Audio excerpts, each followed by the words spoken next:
Assalamu alaikum ji. Organizational psychology, and we were talking about stress the last time, and we talked in that context about how stress may be reduced. About another new topic today, that is power in organizations. But before we touch on that topic, let us review what we had seen in the last lecture. We talked about stress, and in that context, we talked about 3 categories of effects of stress. Number 1, physical reactions or effects of stress, psychological reactions or effects of stress, and behavioral reactions or effects of stress. इस reference में हमने देखा था कि physical effects क्या हैं. Blood pressure हो सकता है, आर्थराइटिस हो सकता है, सीरियस डिजीज हार्ट अटैक भी मुमकिन है. फिर हमने साइकोलॉजिकल असरात देखे थे. क्या इरिटेबिलिटी, एंगर, एंग्जाइटी, ये कुछ असरात हमने देखे थे स्ट्रेस के हैं. और फिर हमने बिहेवियरल इफेक्ट्स देखे थे स्ट्रेस के. क्या हो सकते हैं कि नींद ना आना, ज़्यादा खाना या कम खाना, ये बिहेवियरल इफेक्ट्स हैं स्ट्रेस के. फिर हमने 2 स्ट्रेटजीज देखी थी इस ज़िमन में कि हम स्ट्रेस पे कैसे काबू पा सकते हैं, कैसे उसको कम कर सकते हैं. One were A set of individual strategies, एक शख्स ज़ाती तौर पर जो कुछ करके अपने स्ट्रेस को कम कर सकता है, जिसमें हमने देखा था वर्जिश करके, नमाज पढ़ के, मेडिटेट करके, साइकोथेरेपी के ज़रिए. ये इंडिविजुअल स्ट्रेटजीज हैं. और फिर हमने देखी थी ऑर्गेनाइजेशनल स्ट्रेटजीज के एक इदारा जो है, एक ऑर्गेनाइजेशन जो है, वो क्या स्ट्रेटजीज अडॉप्ट कर सकती है, including people into decision making process, making the organisation environment more supportive, developing career paths for people in the organization. All of these were organizational strategies. Then we saw the relationship of negotiations with stress and how negotiations may be adopted, how negotiations may be done in order to increase the impact of negotiations and in order to reduce the impact of stress in an organization. ये पिछले lecture में हमने देख लिया है. अब हम चलते हैं उससे आगे और जिक्र करते हैं एक और इंटरेस्टिंग टॉपिक का, and that is power and politics in organisations. पहले पावर का जिक्र करते हैं. What is power? Power in an organisational context is the ability to get people to do something against their will. If somebody has power, that power means that the person in an organization can get people to do whatever he or she wants them to do in spite of opposition from other sources, from other people. That is how we define power. Getting people to do in spite of opposition and resistance is what is defined as power. All organizations have politics for power. There are groups of people in organizations who are least powerful, then people who are somewhat powerful, then people who are respectably powerful or powerful to a slightly higher degree, and then people who are extremely powerful in an organization. So power in an organization is always a fact, and organizational psychologists have studied it with great precision. Let us also take a look at what sources may there be for power in an organization. The first source of power in an organization is the reward power, what we call reward power. Reward power is when a person or a group has the ability or has the capacity or has the right to give rewards to people in organizations. then that person or that group has power over other people whom he or they can reward. Reward power refers to one's hold over rewards and one's ability to get people to change according to his wishes because he or they control the rewards.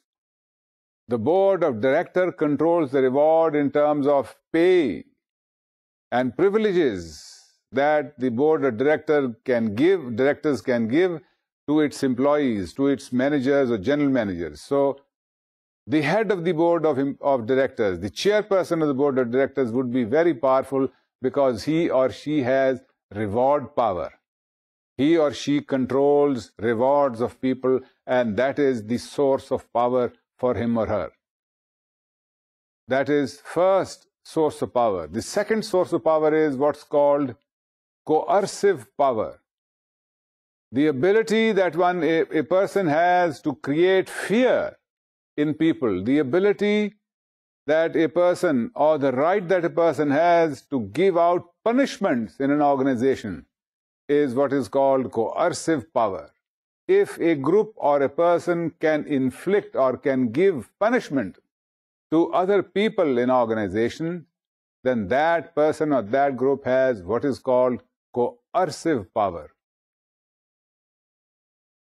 The board of directors has the coercive power. It can punish people in the organization.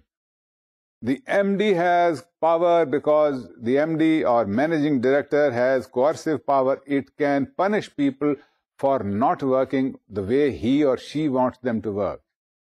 He could write a bad confidential report.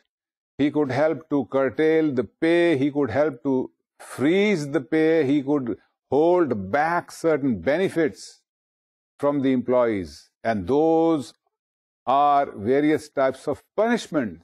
And that is why he or they may have coercive power over other individuals in organizations. The third source of power is what is called legitimate power. If people perceive others, if people think that others have the right over them, then that gives those people what is called legitimate power. If somebody feels that the other person has power over him because he's older to him, that is legitimate power that the older person may have. In Eastern cultures, elder people in organizations have power even when they are the same ranks in an organization because others hold them in respect. And because others, colleagues, subordinates, superiors hold elder people in respect, therefore these elder people have what is called legitimate power. Power perceived by others when others give the other people the right to influence them, when that right is voluntarily given to other people.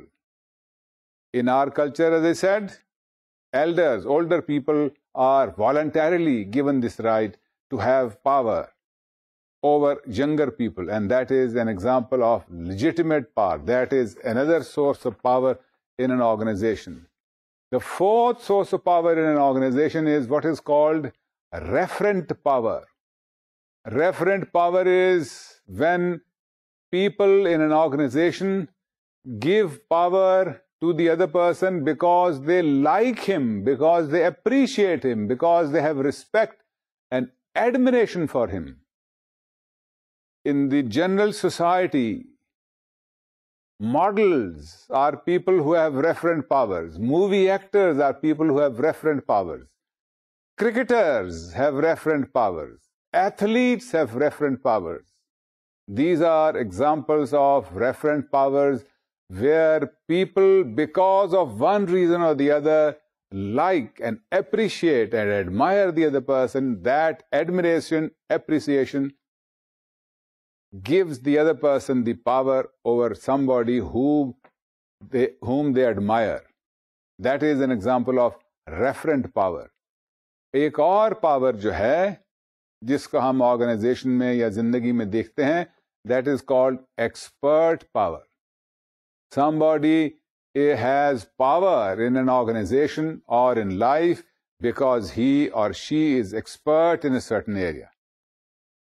The head of the organization may have power because the head of the organization holds rewards and punishments. But the head of the computer department has power because he or she is the expert in computing, in software, hardware developing, software developing. That is an example of expert power.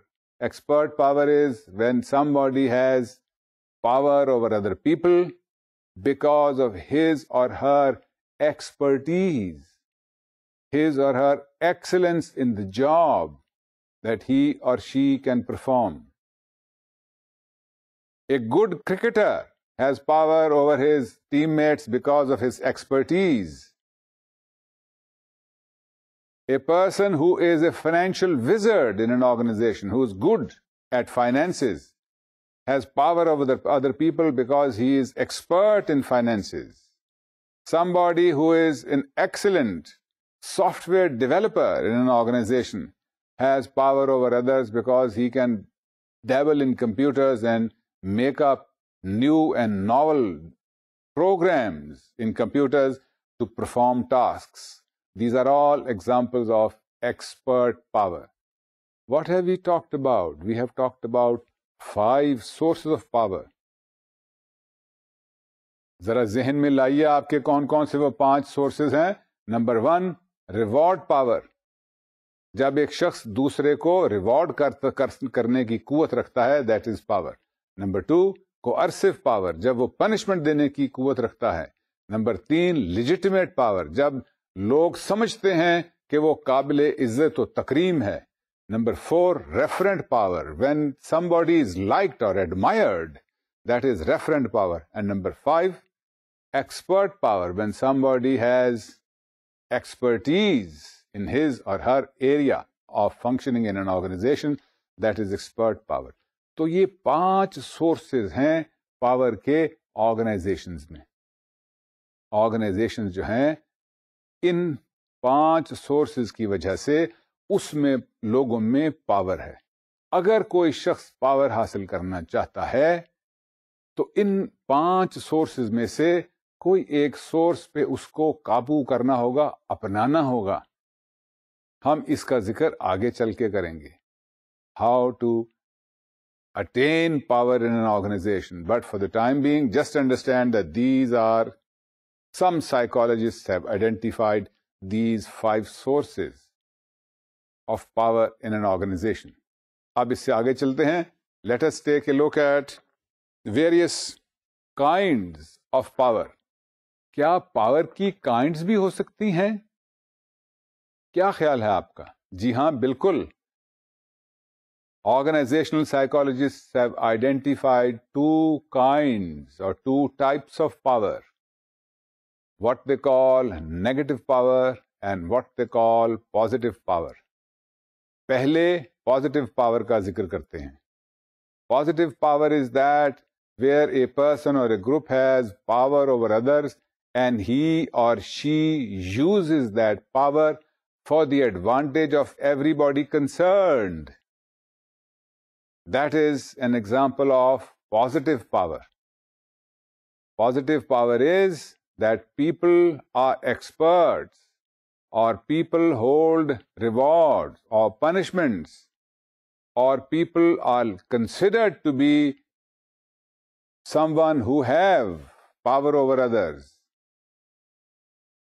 But that power to give reward, but that power to give punishment, or that power to be expert is used not for the advantage of the person, not to exploit the weak, but for the advantage of everyone concerned in an organization.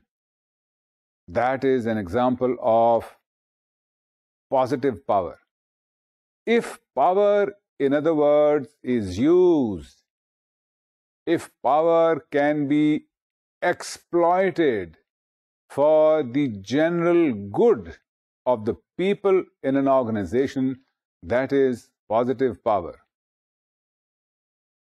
Opposed to that is negative power.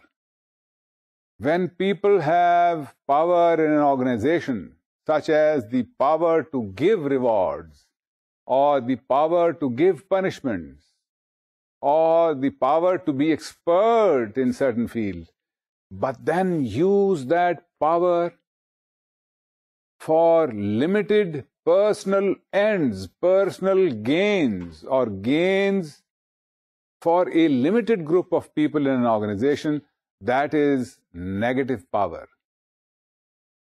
Consider this very, very carefully.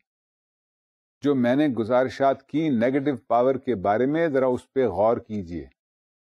अगर किसी जगह कोई शख्स, कोई ग्रोह power हासिल कर ले और फिर उस पावर को महदूद तरह से इस्तेमाल करे, इस तरह से कि वो महदूद लोगों को फायदा पहुंचे, तो वो पावर जो है वो नेगेटिव पावर है, क्योंकि वो पावर ऑर्गेनाइजेशन को ऑर्गेनाइजेशन के तबाही की तरफ ले जा रही है. Consider the case of the Nazi Germany during the Second World War. The Nazi Party gained power. It could give rewards and punishment, but then it used that power for the advancement of only the German Nazis, only people who agreed with their propagandistic point of view. And that is an example of a very high level of negative power. आप तारीख में ऐसे बहुत से वाक़यात अपने जहन में ला सकते होंगे जब लोगों ने या एक ग्रोह ने या किसी शख्स ने ताकत हासिल की और फिर उस ताकत का इस्तेमाल तमाम लोगों के फायदे के करने की, तमाम लोगों का फायदा हासिल करने की बजाय एक लिमिटेड ग्रोह का फायदा हासिल करने के लिए इस्तेमाल किया या अपने फवायद हासिल करने के लिए इस्तेमाल किया. That is an example of negative power. Why is it negative power? Because when power is exercised in an organization for limited personal or group gains, then the organizational gains are left behind. Then the organizational gains become secondary. Then the power is being used against people in an organization and in favor of a very small minority in an organization. When that position develops, the organization is not going to flourish. The organization is not going to become productive. People would be demoted in an organization to work. People would not be interested in improving their productivity. People would refuse to become cooperative because they know that productivity increase, because they know that their creativity, because they know that their cooperative attitudes does not give them any benefit. It gives benefits only to a limited class of people, a limited group of people who holds power and who exercises power in a negative manner. And that perception on the part of people in an organization leads the organization towards its detriment, towards its destruction, towards its disadvantage. And that is why this power, which is used for personal gains or gains for a limited group of people, is called negative power. It is negative not only in the ethical sense, वो तो बुरी बात है ही, लेकिन in business practical sense also it is negative because it is negatively affecting the overall functioning of an organization.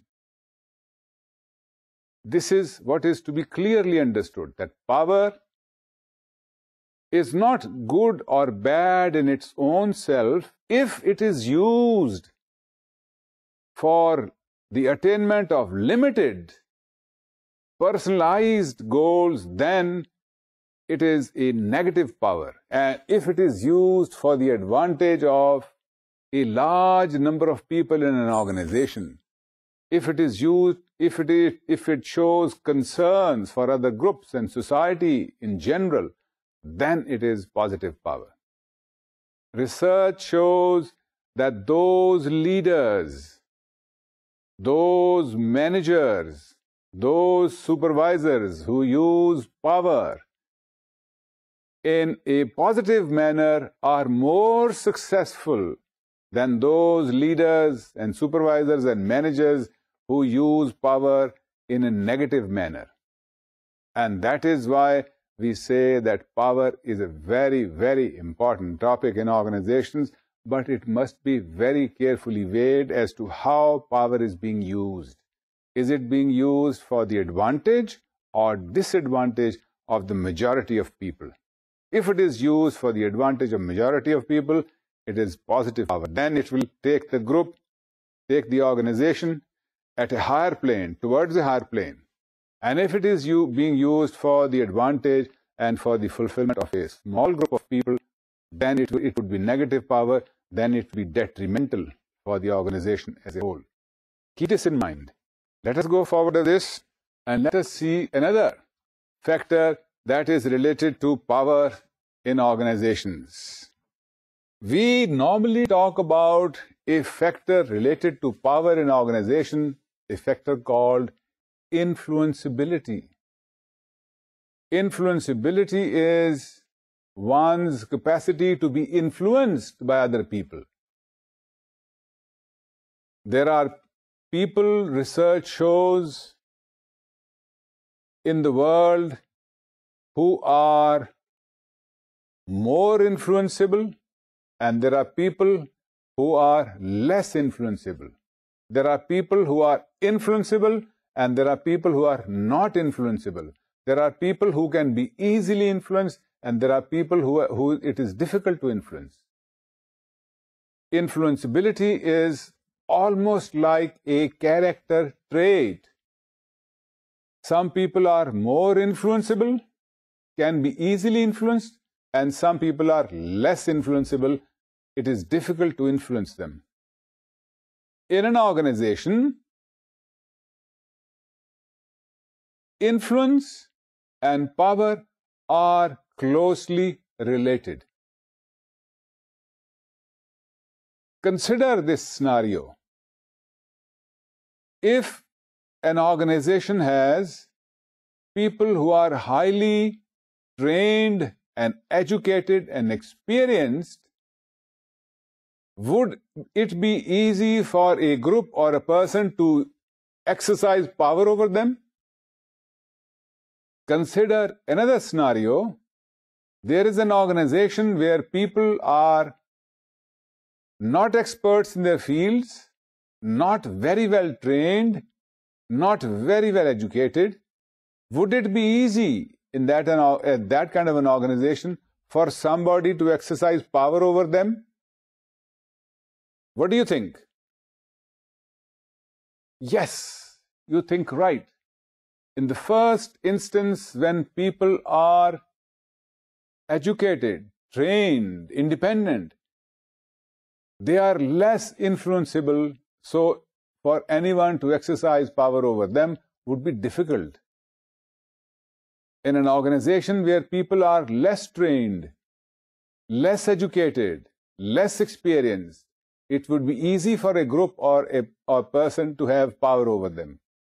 So, there are factors that are related to influenceability, and those factors are related to power.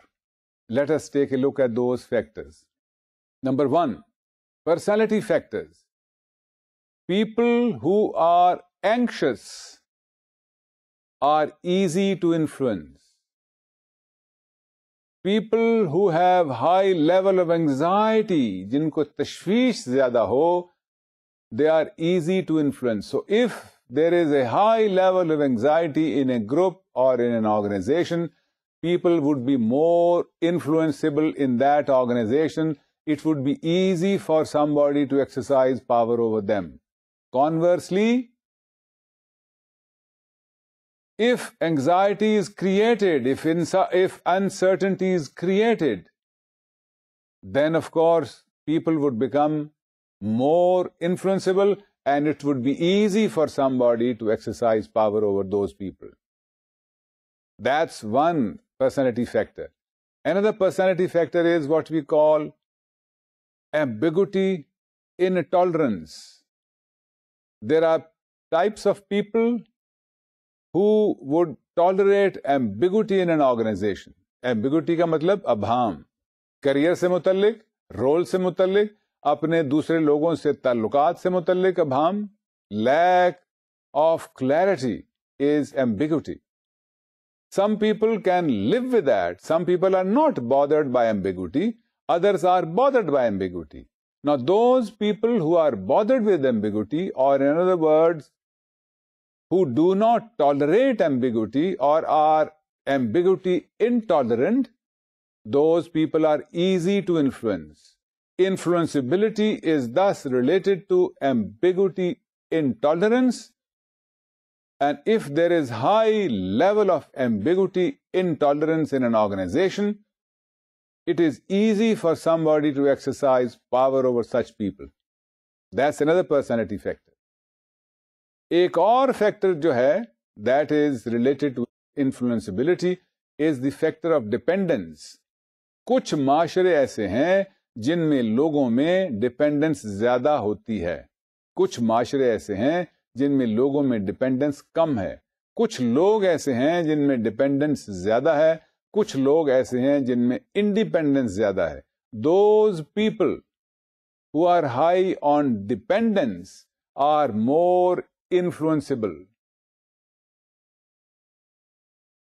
So dependence is related to influenceability, and influenceability is related to power. If there is more dependence in people in an organization, then those people would be more influenced, easily influenced, and it would be easy for somebody to exercise power over them. एक और चीज जो इससे related है, that is intelligence. आपका क्या ख्याल है?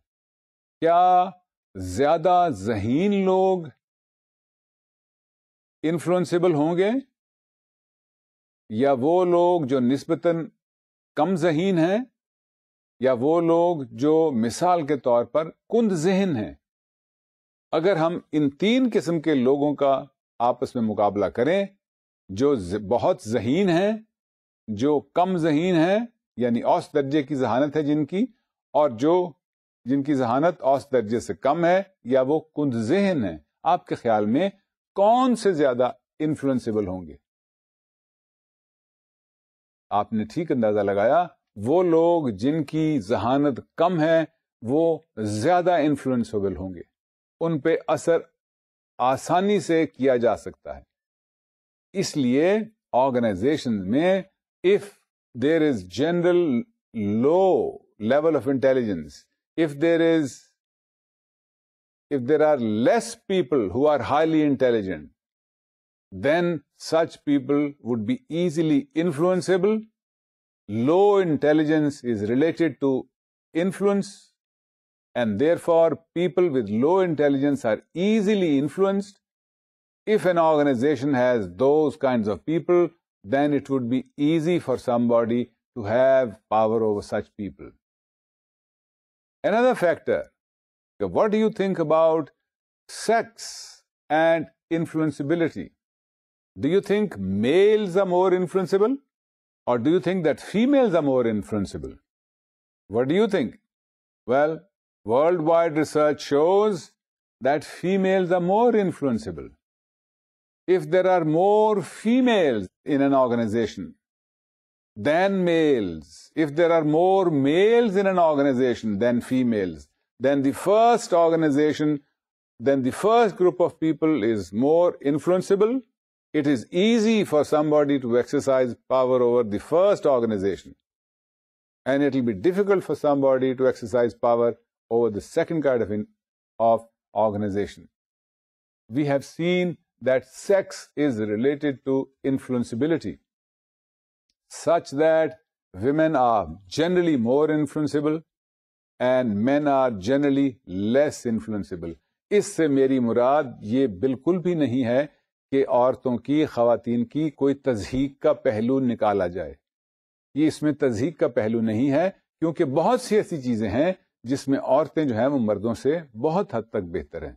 फिलहाल हम रिसर्च बेस्ड बात ये कर रहे हैं जिसमें तज़हीक शामिल नहीं है, that women are more influenceable in an organizational context. Therefore, in an organizational context, it is easy to exercise power over women in an organization. एक और एलिमेंट जो influenceability का related है पावर के साथ, that is the nature of culture.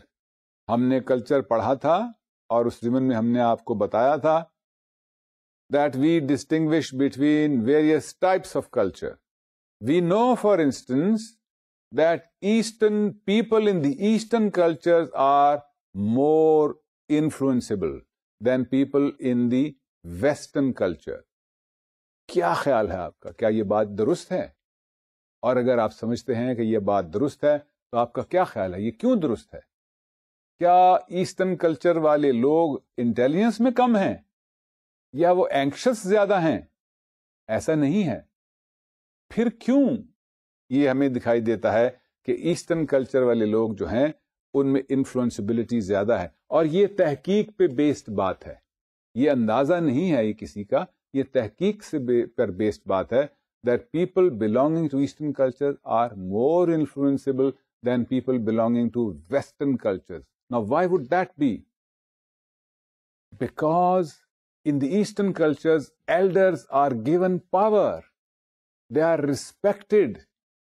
Remember, we were talking about various sources of power, and we said legitimate power is when people give power to other people because they think they are legitimate to have that power. Eastern cultures, by and large, whether it is of Japan or China or this subcontinent, we regard people who are of more age, we give them more power, and that is why we say that people in the Eastern cultures are more influenceable. That is not to say that people in the Eastern cultures are less intelligent or are anxious. ये बात नहीं है. ये एक important factor जो है वो ये है ईस्टर्न कल्चर्स का कि उसमें बड़ों की इज्जत, बड़ों की तकरीम जो है वो लाजमी जुज़ है हमारे कल्चर का, और इस तरह से हम उन लोगों को, उन बड़ों को, बुजुर्गों को पावर देते हैं. And that is what we are talking about, factors of influencibility. हमने बहुत से फैक्टर्स का नाम लिया, एक फैक्टर रह गया है एंड दैट इज अनसर्टेनिटी. अगर एक शख्स या एक ऑर्गेनाइजेशन में या एक माशरे में अनसर्टेनिटी हो, अबहाम का पहलू हो, सियासी तौर पर, इकोनॉमिक वजूहात की वजह से, तो क्या ख्याल है, लोग इन्फ्लुएंसेबल होंगे या नहीं होंगे? जी हां, यही बात है. During times of crisis, Wars, during times of natural crisis such as storms, such as earthquakes, uncertainty prevails, and because of that uncertainty, people are more influenceable. So uncertainty in organizations, whether it is in terms of organizational goals, whether it is in terms of roles, whether it is in terms of interactions, whether it is in terms of expectations, if uncertainty is allowed to breed in an organization, to be a part in an organization culture, then people would become more influenceable, then it would be easy for somebody to have power over them. कुछ लोग जो हैं, कुछ leaders, managers जो हैं, वो uncertainty को जान के पैदा करते हैं ताकि अनसर्टेनिटी की वजह से उनके मातहत या उनके कॉलीग्स या उनके दूसरे हम असर जो हैं उनमें इन्फ्लुएंसिबिलिटी बढ़े और इस तरह से the people who create uncertainty can have easy access to power. आपको अनसर्टेनिटी की नफ्सियात समझ आ रही है और इसका आपको कनेक्शन दिखाई दे रहा है पावर के साथ. Uncertainty is one of the factors of influenceability, and influenceability is related to power. The more influenceable a person is, the more easy for others to exercise power over them. These are the 5 or 6 factors related to influenceability. What? Personality factors, sex, intelligence factors, dependence of people, uncertainty in the organization. These are the factors, and of course, cultural factors. These are the factors that create influenceability, and the influenceability then is related to power. अब power जो है उसका influenceability से आपको ताल्लुक दिख गया होगा. अगर लोगों में इन्फ्लुएंसिबिलिटी कम हो, अगर ये 6 फैक्टर्स कम कर दिए जाएं तो लोगों की पावर जो ग्रोह या जो लोग जो पावर एक्सरसाइज कर रहे हैं उनकी पावर कम हो जाएगी. और अगर यही फैक्टर्स बढ़ा दिए जाएं तो वो लोग जो पावर रखते हैं ऑर्गेनाइजेशन में उनकी पावर बढ़ जाएगी. एक माहिर नफ्सियात की हैसियत से आपके ख्याल में आपको क्या करना चाहिए?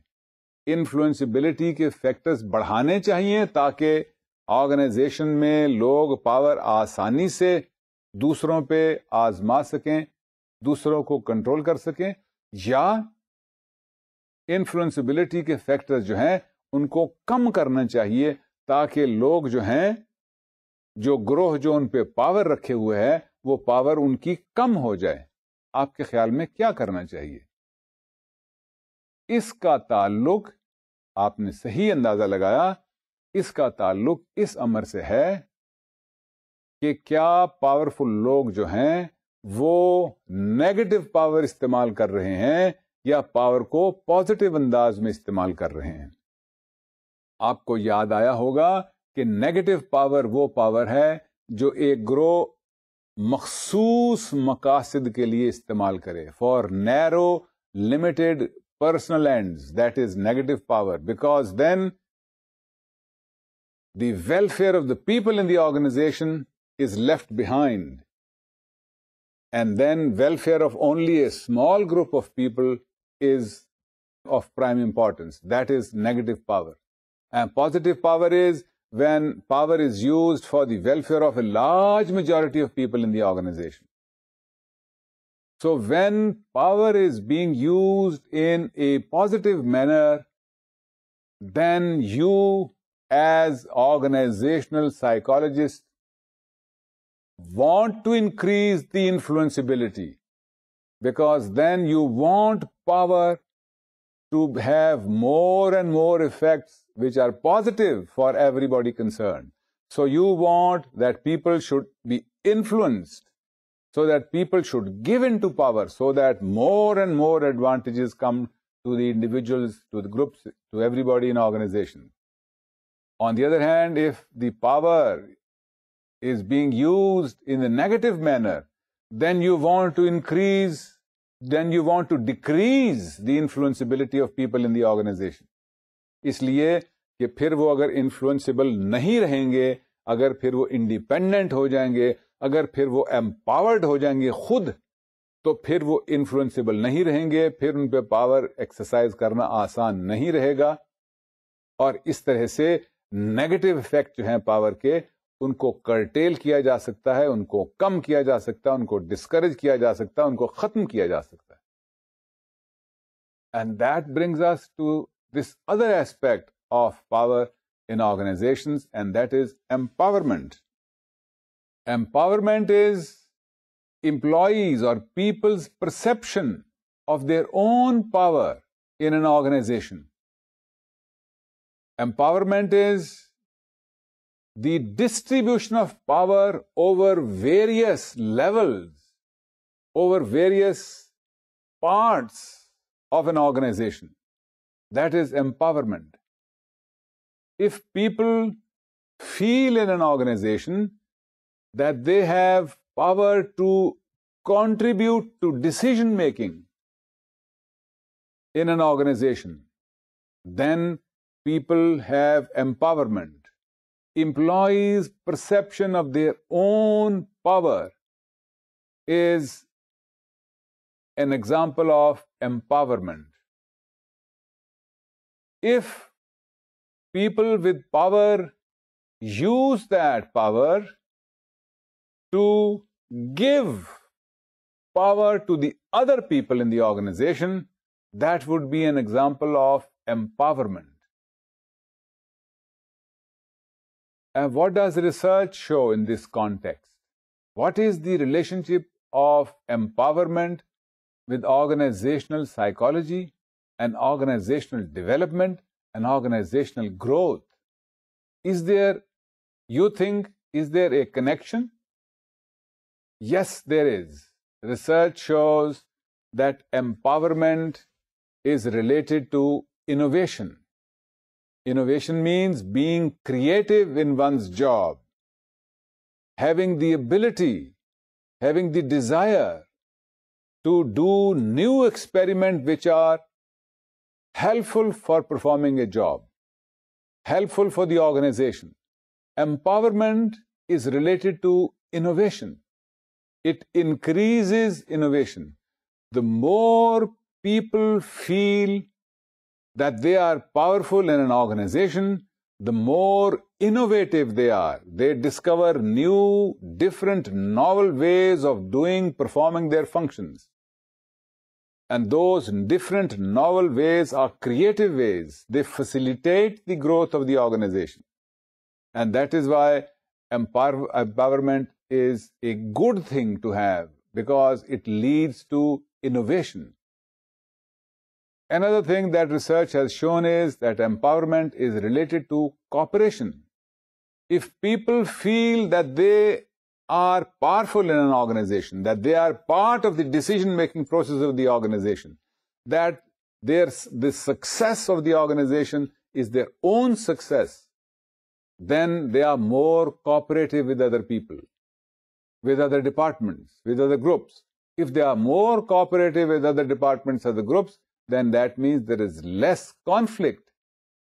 If there is less conflict in an organization, it means that the productivity level of an organization is higher. And that is the second way in which empowerment is related to organizational success. Empowerment not only leads to innovation, empowerment also leads to higher levels of cooperation between individuals and between groups in an organization. And that cooperation ensures success. The greater the empowerment, the greater the cooperation. The greater the cooperation, the more facilitated the tasks become. The more hindrances in the performance of the tasks are removed. Therefore, it is easier to perform tasks. Therefore, it is easier to remove hindrances. Thus, production, the productivity level, the overall atmosphere of the organization, the overall climate of the organization becomes better than before, becomes more productive than before. And that is what empowerment does. Empowerment, let me refresh your memory, is the perception of people that they have power in their own hands. तीसरी चीज जो देखी गई है empowerment से मुतल्लिक वो है responsibility. Research shows that this feeling of empowerment, this feeling that a person has power in his own hands is critically related to responsibility. The more power a person has, the greater tendency he will have to become more and more responsible. It is not to say that people with power would always be responsible.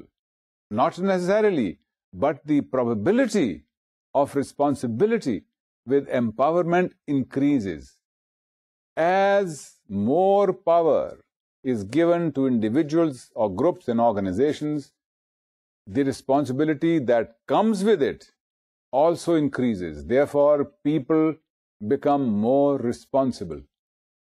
उनको ये मालूम हो जाता है कि उनकी power का उनकी रिस्पॉन्सिबिलिटी से, जिम्मेदारी से गहरा ताल्लुक है. तो ये 3 चीजें एम्पावरमेंट से मुतल्लिक देखी गई हैं. क्या क्या? That empowerment is related to innovation, that empowerment is related to cooperation, and that empowerment is related to responsibility. Empowerment is the perception that we have the power, and empowerment is related to negative and positive power. Negative and positive power are when power is exercised for limited ends, that becomes negative power, and when power is exercised for positive ends, that becomes positive power. Before we end today, let us see what we have talked about in relation to power in organizations. आज हमने बातचीत की है कि तमाम organisations में politics और power होती है. Politics for power. Politics is the strategy, the tactics of gaining power. Power कैसे हासिल की जाती है वो हम अगली दफे देखेंगे. फिलहाल हम देख रहे हैं कि पावर है क्या चीज. पावर हमने कहा is the ability to get people to do what you want them to do in spite of resistance and opposition from them. That is what is called power in organizational psychology. इसके बाद हमने ये देखा कि organisational psychology में power के क्या क्या सोर्सेज हैं, कहां से पावर आती है. इस रेफरेंस में हमने क्या चीजें देखी.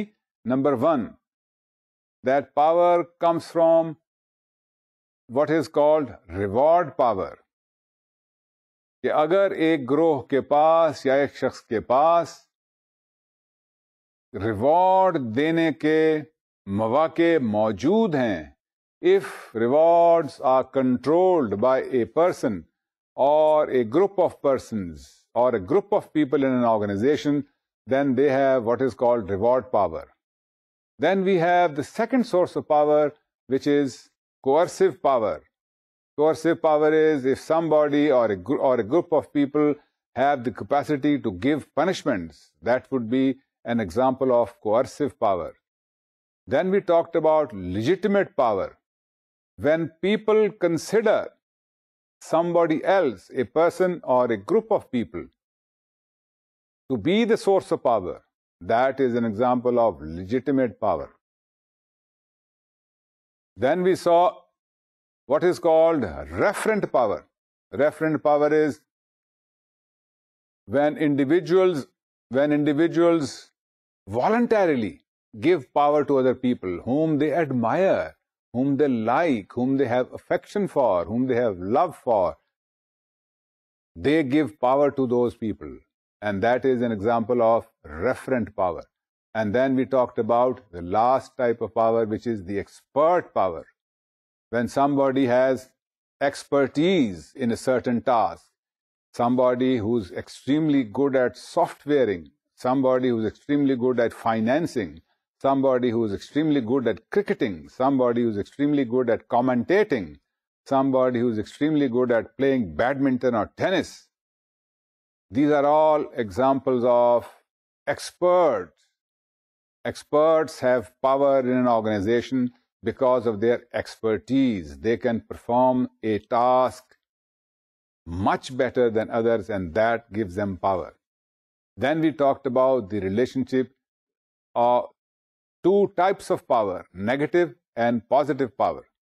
Negative power, I explained to you, is the one that is used for the benefit of a limited group of people or one person in an organization. वो negative क्यों है? क्योंकि that power is not benefiting other people in the organization. That is why it is called negative power. And then we talked about positive power. Positive power is when somebody exercises, or when a group of people exercises power for the benefit of a large majority of people. That is positive power.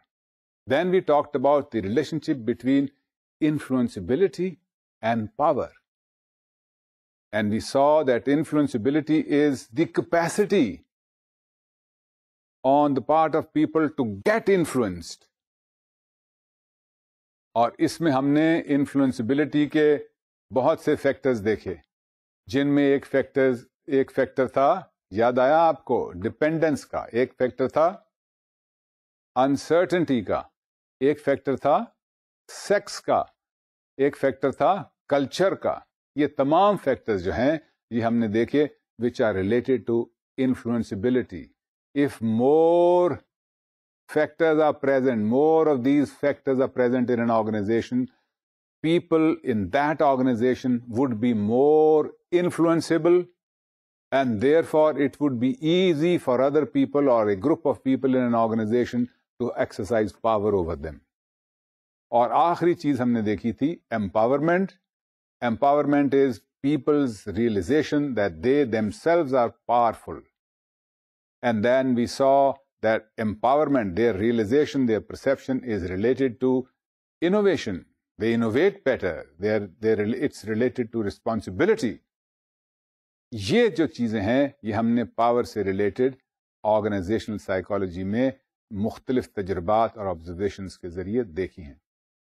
Next time we will talk more about politics and power, and we will talk about how politics is indulged in to gain power in organizations. Until that time, do look it up. Khuda Hafiz. God be with you.